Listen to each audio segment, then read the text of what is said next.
오늘 우리에게 주시는 하나님의 말씀입니다. 신약성경 고린도전서 13장 1절로 3절입니다. 신약성경 고린도전서 13장 1절로 3절의 말씀을 한 목소리로 봉독합니다. 내가 사람의 방언과 천사의 말을 할지라도 사랑이 없으면 소리나는 구리와 울리는 괭가리가 되고, 내가 예언하는 능력이 있어 모든 비밀과 모든 지식을 알고 또 산을 옮길 만한 모든 믿음이 있을지라도 사랑이 없으면 내가 아무것도 아니요, 내가 내게 있는 모든 것으로 구제하고 또 내 몸을 불쌍하게 내줄지라도 사랑이 없으면 내게 아무 유익이 없느니라. 아멘. 할렐루야. 오늘도 예배에 참여하신 천국 순례자 여러분들을 환영합니다. 옆에 있는 사람 인사 하시죠. 잘 나오셨습니다. 앞뒤로 인사하면서 은혜 받읍시다. 오늘은, 내일은, 모레는, 이거 다 잊어버리셨네. 오늘은 잘 사셔야 합니다. 오늘은 잘 사셔야 합니다. 내일은 잘 죽으셔야 합니다. 모레는 부활하셔야 합니다. 옆에 있는 사람한테 인사하면서 오늘은 잘 삽시다.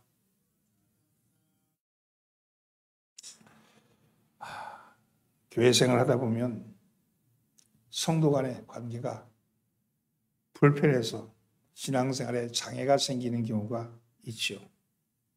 처음엔 아주 작은 오해, 처음엔 작은 문제로 말미암아 시작된 것인데 나중에는 도무지 해결되지 않아서 원수같이 지내는 경우도 있습니다. 그래서 신앙생활을 교회 생활에서 떠나기도 하죠. 회하지 못하고 헤어지기도 하는 경우도 있습니다. 근데 나중에 지나고 보면 사실 아무것도 아닌데, 지나고 보면 그럴 때는 그게 세상에서 제일 중요한 것 같이 여겨졌지만 지나고 보면 아무것도 아닌데, 너무 자존심이 거기 하나 끼어가지고 시간이 지나면 자존심의 옹이는 빠지고 그저 사실만 남는데 그 별것도 아닌 거 가지고 왼수가 되죠. 한 발 물러서 쳐다보면 별일 아닌 일이 우리 주변에는 많이 있습니다.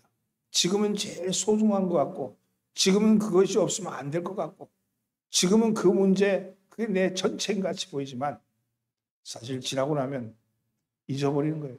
아무것도 아니에요. 옛날에 제일 소중히 여겼던 만년필 어디가 있는지 몰라. 그런 거예요. 인생 살면서 지나고 나니까 별거 아니라는 것을 깨닫습니다. 근데 작은 일도 다투고 나서 제대로 화해하지 않으면 나중에 그게 쌓여서 벽이 됩니다. 작은 일 하나, 그것도 화해하지 않으면 벽이 되죠. 우리 사이에 생긴 불신이라는 것도 뭐 큰 대단한 일이 속아서 생긴 것이 아니고 생활 속에서 일어나는 작은 감정들이 모여서 쌓여서 산이 되는 경우도 있는 거죠. 그래서 이런 것들은요, 단시간에 치유되지가 않습니다. 큰 문제는 사과하고 잘못했다 해결할 수 있는데 작은 문제들, 작은 불신들, 작은 상처기들은 그건 단시간에 해결되지가 않습니다.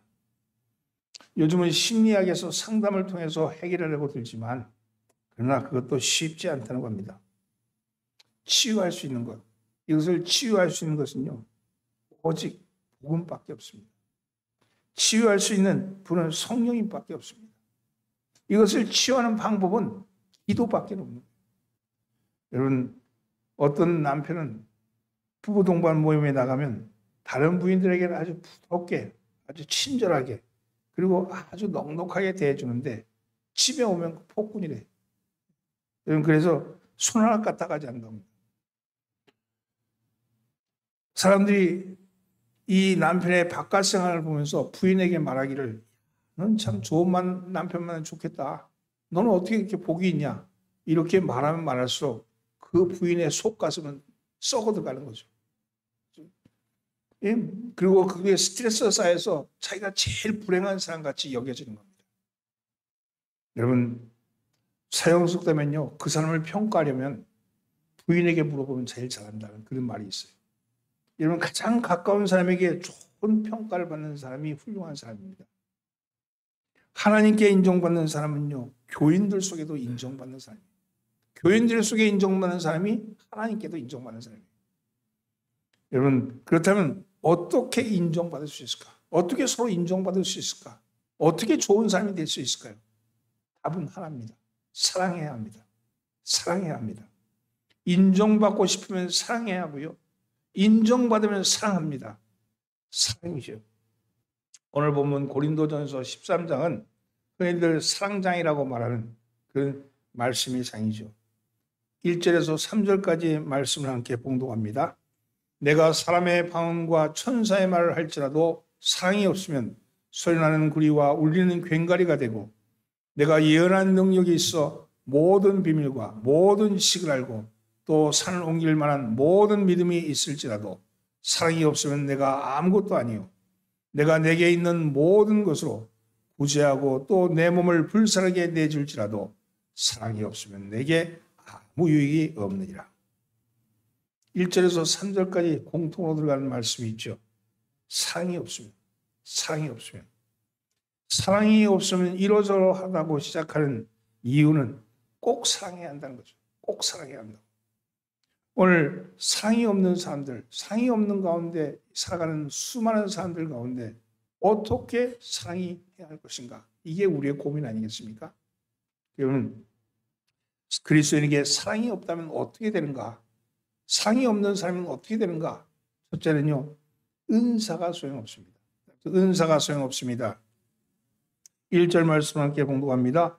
내가 사람의 방언과 천사의 말을 할지라도 사랑이 없으면 소리나는 구리와 울리는 괭가리가 되고, 고린도 교회는요, 은사가 많은 교회였어요. 지혜의 은사, 지식의 은사, 믿음의 은사, 병 고치는 은사, 능력 행하는 은사, 예언의 은사, 영분별의 은사, 방언의 은사, 방언 통역의 은사. 어디 부자 동네에 가면 개도 10,000원짜리 물고 다닌다는 말이 있듯이 이 고린도 교회는, 그 교인들은 바로 그런 교회였습니다. 늘 방언하는 교회. 방언은 기본은. 그래서 그런 건 은사도 아니야. 다 은사가 있었던 거죠. 그런데 그 교회가 교회는 아주 다양한 은사가 있었습니다. 그러나 바울은 은사보다 더 중요한 것은 사랑이다, 이렇게 말하는 거죠. 왜냐하면 사랑에 바탕을 두지 않는 은사는 자칫하면 자기 자랑이 되기 때문입니다. 실제로 초대교회에서 은사가 가장 많았던 이 고린도 교회는 4개 바로 분열되어 있었죠. 나는 바울파다, 나는 아볼로파다, 나는 게바파다, 나는 그리스도파다. 이렇게 서로가 정통성이 있다고 만날 때마다 그걸 가지고 다투고 갈라지는 교회였습니다. 고린도 교회는 기독교 초창기에 시작한 교회였기 때문에 신앙적으로도 그렇고 신학적으로도 그렇고 아직 정리되지 않은 상태였기 때문에 무엇이 옳고 무엇이 그런지를 잘 분별하지 못했습니다. 그래서 우상의 제물을 먹는 것에 대해서도 말이 많았고, 예배 때 머리에 수건을 써야 되느냐 말아야 되느냐 하는 문제를 놓고도 남녀 간의 말들이 참 많았습니다. 그런가 하면 심지어 성찬식을 할 때에도 누구는 많이 먹고 누구는 남들이 다 먹고 나서 먹을 것이 없어서 시험에 들고 그랬던 것 같습니다. 이게 초대교회는 아직까지 정리되지 않고 질서가 이루어지지 않은 때였습니다. 성령의 은사를 가지고도 서로 잘났다고 자랑을 했습니다. 내 은사가 더 좋으냐, 내 은사가 더 좋으냐, 그거 가지고 서로 잘났다고 떠들어댔습니다. 그러니 교회가 조용할 날이 없었죠. 만나면 서로의 그런 문제를 가지고 서로 다툼이 일어나고 서로 눈을 흘기고 서로 삐죽거리고 이런 거죠. 그래서 사람의 방언과 천사의 말을 할지라도 사랑이 없으면 소리나는 구리와 울리는 괭가리가 된다, 이렇게 말하고 있는 겁니다. 아무리 은사가 충만하고 별의별 희한한 기적이 교회에 일어난다 할지라도 교회는 늘 시끄럽고 어지러우면 그것은 하나님께 영광이 되지 못합니다. 오히려 마귀의 도구가 되기 쉽죠. 그래서 고린도전서 14장 33절에는 이렇게 말합니다. 하나님은 무질서의 하나님이 아니시요 오직 화평의 하나님이시니라. 다툼이 많으니까, 질서가 없으니까 이걸 놓고 하나님이 어떤 분이냐, 하나님은 화평의 하나님이다. 이렇게 말하고 있는 거죠. 교회 안에 여러 사람들이 모여있기 때문에 서로 다른 여러 가지 은사들이 있을 수 있습니다. 그렇기 때문에 서로 다른 은사를 가진 사람들이 조용히 각자마다 하나님이 주신 은사대로 신앙생활을 하면 되는 거죠. 돈이 많은 사람도 있고 돈이 없는 사람도 있고 능력이 있는 사람이나 능력이 없는 사람이나 은사를 받은 사람이나 특별한 은사가 없는 사람이나 다 똑같이 하나님의 자녀들이요. 하나님의 부름받은 사람들이요. 하나님의 믿음이 믿어지는 사람들 아니겠습니까? 남들을 보고 부러워할 것도 없고 내가 남들보다 잘났다고 우쭐댈 필요도 없습니다. 왜냐하면 다 하나님의 자녀들이니까요. 사도 바울은 고린도 교회에서 일어나는 이런 여러 문제점들을 말하면서 특별히 성령의 은사에 관한 문제를 가지고 고린도전서 12장, 13장, 14장에 걸쳐서 말씀을 전하고 있습니다. 은사에 관한 말씀을 전하면서 가장 중요한 이스를 13장에서 사랑을 얘기하고 있는 거예요. 은사는요, 개인의 영광이나 자랑을 위해서 주신 것이 아니라 교회의 유익을 위해서 하나님이 주신 겁니다. 은사의 가장 중요한 점이 이건 거예요. 이거는 개인의 영광이 아니고요. 개인의 자랑이 아니고요. 교회의 영광을 위해서, 교회의 유익을 위해서 주신 것이죠. 그래서 은사를 사모하는 사람은 교회를 사랑해야 합니다. 교회를 사랑하는 사람에게 은사를 주신 거예요. 자기도 모르는 사이에 신앙생활 처음 시작했는데 은사를 받은 사람이 있어요. 그런데 그 은사가 계속되지 않는 사람이 있죠. 그런 이유가 왜 그러냐면요. 은사를 개인화했기 때문입니다. 내게 주시는 은사는요. 전부 다 교회를 위해서 주신 거예요. 방언도 교회를 위해서 주신 것이고 여러분 병 고치는 은사도 그것도 교회를 위해서 하신 거예요. 교회의 유익을 위해서 주신 거라는 거예요. 개인의 영광, 교인의 자랑을 위해 주신 게 아니라는 거예요. 이것에 대해서는 사도행전 8장에 보면 사마리아 성에 시몬이라는 사람입니다. 이 시몬이라는 사람은 마술사였어요. 그리고 시몬이라는 사람은 그 인기가 아주 좋아서 사람들이 따랐습니다. 마술하니까. 그런데 그리고 그 사람은 행하는 능력은 사람들이 하나님이 주신 능력이라고 칭송을 받고 있었습니다. 그리고 사람들이 존경했습니다. 그런데 어느 날 빌립이 이 사마리아 성에 와서 예수를 전하게 되었습니다. 그리고 많은 사마리아 사람들이 빌립의 전도를 받고 세례를 받았습니다. 이때 시몬도 그 분위기, 그 복음을 듣고는 세례를 받았습니다. 그리고 세례를 받고 나자 그러자 예루살렘 성에서 사마리아 성도 전도되었다는 얘기를 듣고는 예루살렘 성에 있던 베드로가 내려왔어요. 사도 베드로가 내려와서 그가 찾아와서 사람들을 모아놓고 성령이 임하기를 기도하자. 성령이 임하기를 기도하자. 안수하면서 성령이 임하기를 기도하자. 하늘에서 성령이 임한 거예요. 아마 진동을 했을 것이고 방언을 할 것이고 사람들이 막 그 은사가 확실하게 보였겠죠. 그때 그걸 보고서 시몬이 너무너무 놀랐습니다. 자신이 마술보다는 훨씬 엄청난 그런 걸 봤잖아요. 그래서 이걸 보고 시몬이 베드로를 개인적으로 찾아갑니다. 돈을 들고 찾아가요. 돈을 들고 찾아가서는 이렇게 얘기합니다. 이 권능을 내게도 주어서 내가 안수하는 사람은 성령을 받게 하여 주옵소서. 이렇게 얘기하죠. 자, 시몬은 소위 뇌물을 주어서 성령을 받으려고 한 겁니다. 왜 그랬을까요? 교회를 위해서 그랬을까요? 아닙니다. 자신의 영광을 구한 거죠. 자신도 그런 능력이 있는 자, 그 전에 마술을 행할 때 수많은 스님이 따랐던 인기가 지금 베드로를 보니까 저 정도의 능력을 가지면 전 이스라엘 다 날리겠다는 그런 생각한 거 아니겠어요? 그러니까 그것에 대해서 구합니다. 그때 베드로가 저주하면서 말합니다. 내가 보니 너의 악독이 가득하며 불법의 매인바 되었도다. 저주한다. 사랑하는 성도분, 은사를 사모하되 교회를 위해서 사모하시기를 바랍니다. 그리고 그 은사는 한 성령님이 주신 것이기 때문에 별별 다양한 은사가 있지만 그 은사는 통일성입니다. 다양성과 통일성입니다. 그렇기 때문에 성령의 여러 은사를 가지고 서로 약한 성도를 도와야 합니다. 교회를 위해서 유익되게 해야 합니다. 교회 안에 질서가 있어야 되고요. 목회자에 대한 권위를 존중해야 되고요. 지도를 잘 받으셔야 돼요. 은사가 내가 할 수 있으니까 내가 더 뛰어나다 이런 생각하는 건요. 그 은사가 개인의 사유가 되는 거죠. 은사는 교회를 위해서 주신 겁니다. 사랑하는 성도분, 여러분에게도 은사가 있을 겁니다. 근데 그 은사가 있다면, 근데 그 은사가 사장되어 있다면 교회를 위해서 사용하시기 바랍니다. 교회를 위해서 사용될 때 은사가 활성화가 되고 교회를 위해서 사용될 때 그 은사가 하나님께 영광이 되는 줄 믿습니다. 교회를 위해 유익하였으라는 얘기가 뭐겠어요? 아까 다양한 은사를 주셨다고 그랬잖아요. 근데 통일성이 있다고 그랬잖아요. 통일성이 뭐겠어요? 사랑입니다. 사랑의 통일성. 오늘 여러분, 은사는 사랑이 있어야 비로소 그 은사가 유익하다 이렇게 말씀합니다. 여러분 서로 사랑하시길 예수님으로 축원합니다. 옆에 인사하면서 사랑합니다. 둘째, 사랑이 없으면요. 사랑이 없으면 믿음도 소용없다는 거예요. 2절 말씀을 함께 봉독합니다. 내가 예언하는 능력이 있어 모든 비밀과 모든 지식을 알고 또 산을 옮길 만한 모든 믿음이 있을지라도 사랑이 없으면 내가 아무것도 아니에요.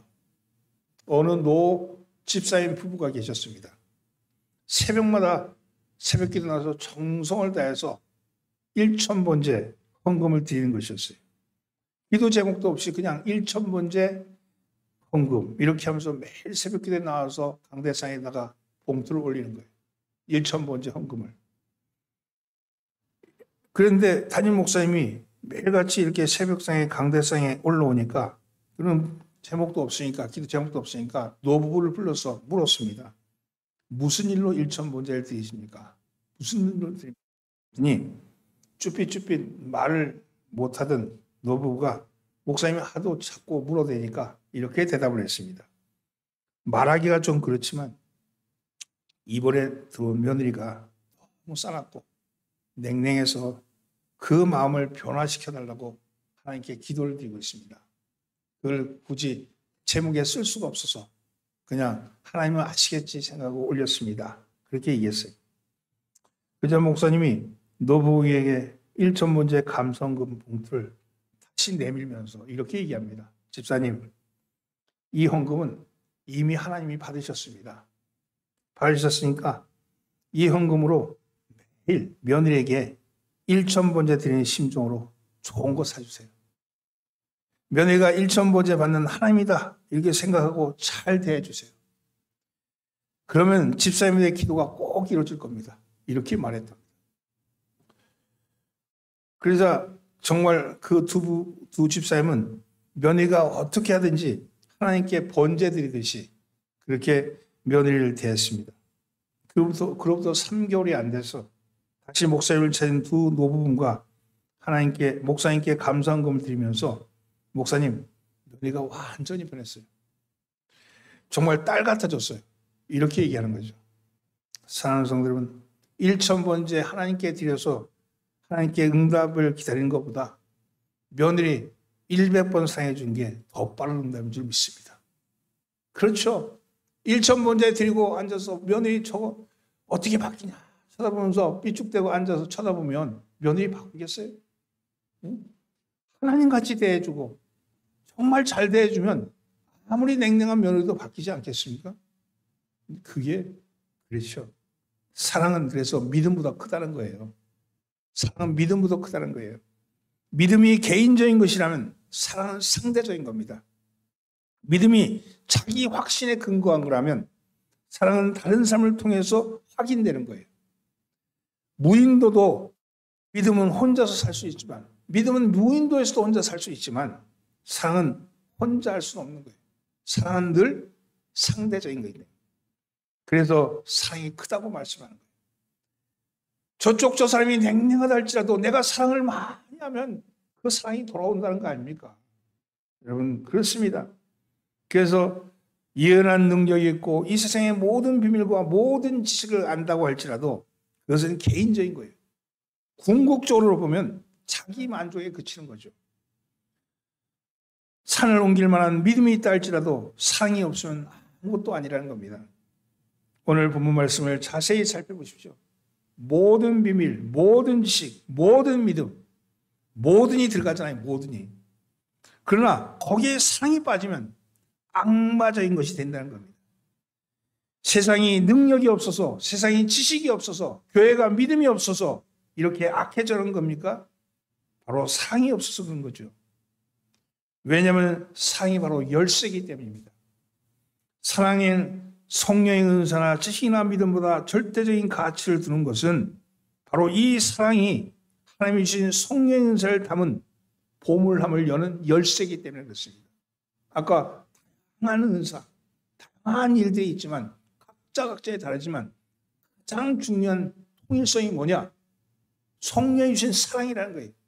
사랑의 통일성이 없는 그 모든 은사는 헛것이라고 얘기합니다. 믿음, 사랑이 없는 믿음, 악마적인 거죠.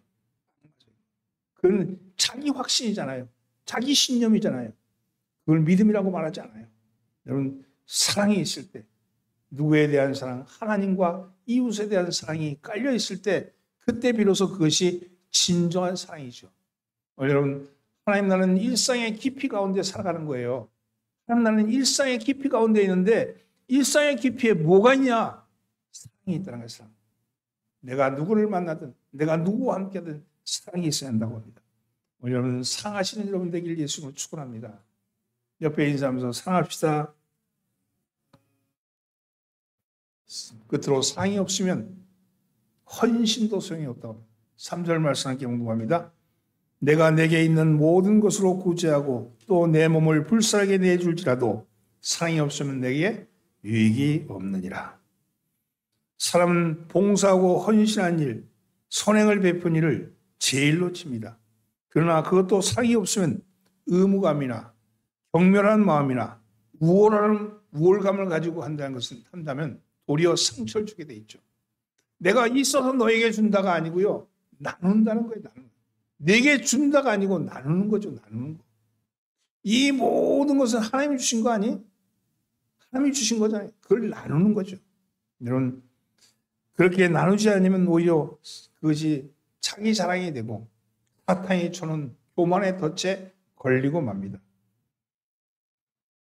하나님 나라에 가면요. 최고의 대접을 받는 게 순교자래요. 반열이 있어. 순교자 반열. 최고의 상급은 순교자죠. 그래서 초대교회에서는 순교하고자 하는 열망이 대단했습니다. 늘 순교에 각오하고 자기 차례가 오면 물러서지 않게 해달라고, 내가 물러서지 않게 해달라고 그렇게 기도했습니다.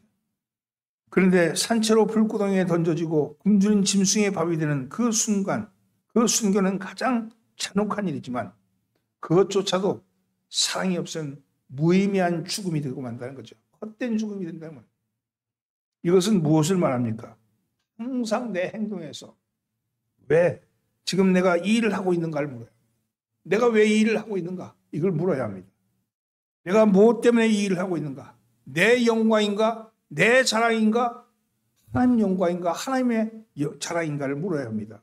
내 자신을 사랑해서인가? 형제를 사랑해서인가? 교회를 사랑해서인가를 물으셔야 합니다. 내가 어떤 자리에 나가서 무슨 말을 할 때 일반적인 사회에서는 얘기할 때는 자기 주장을 피는 거잖아요. 그러나 교회에서 할 때는요. 지극히 이건 교회를 위해서, 형제를 위해서 그 사랑이 있는가를 물으셔야 돼요. 여러분, 그 사랑이 있는 것을 물으면서 할 때 하나님께 영광이 되는 거죠. 언제나 그 물음의 답은 사랑입니다.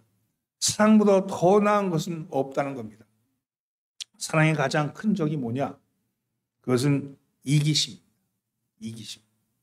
시기와 자랑과 교만과 무례하고 자기 유혹을 구하는 이기심이야말로 가장 무서운 적입니다. 그 적, 그 사랑의 가장 큰 적은 밖에 있는 게 아니라 내 안에 있는 거예요. 내 안에 있습니다. 우리 마음에 도사리고 있는 거예요. 독사가 굴에서 또아리를 들고 도사리가 있듯이 언제든지 달려드는 그 이기심. 이기심이 우리 속에 도사리고 있는 거죠.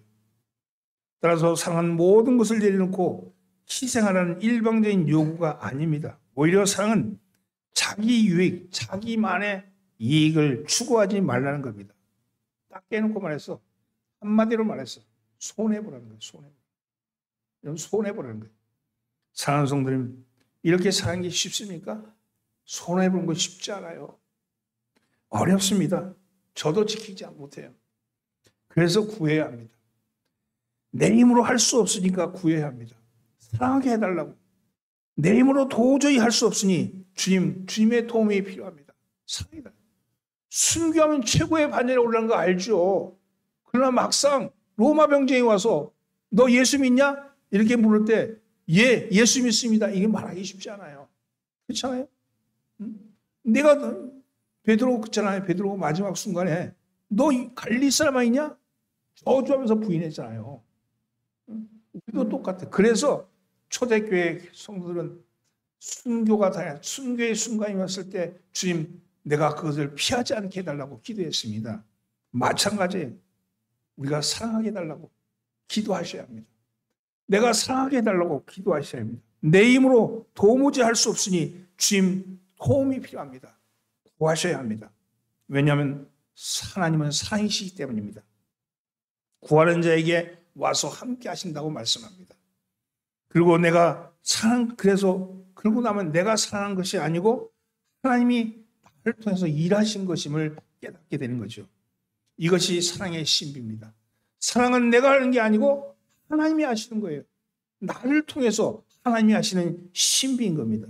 사랑하는 성도들은 우리 서로 사랑하십시다. 우리 속에 하나님이 와 계시고 그리고 그분이 우리를 통해서 일하게 되면 우리가 사랑하지 않을 수 없습니다.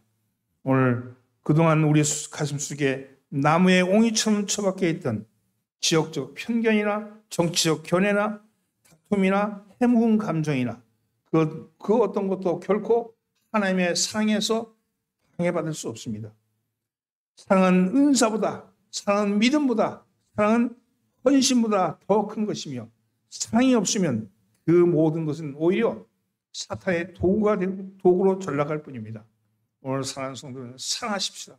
오늘 이 한 주간은 사랑하는 한 주간 되기를, 사랑으로 여러분 하나님 나라를 살아내시기를 예수님으로 축원합니다. 옆에 있는 사람이 인사하면 사랑합시다. 기도합니다. 하나님, 사랑은 그 어떤 은사보다, 그 어떤 믿음보다, 그 어떤 헌신보다 더 큰 것이라고 말씀하셨습니다. 오늘 저희의 마음속에 은사를 사모하고 믿음을 사모하고 헌신을 사모하는 마음에 앞서 사랑하게 하여 주옵소서.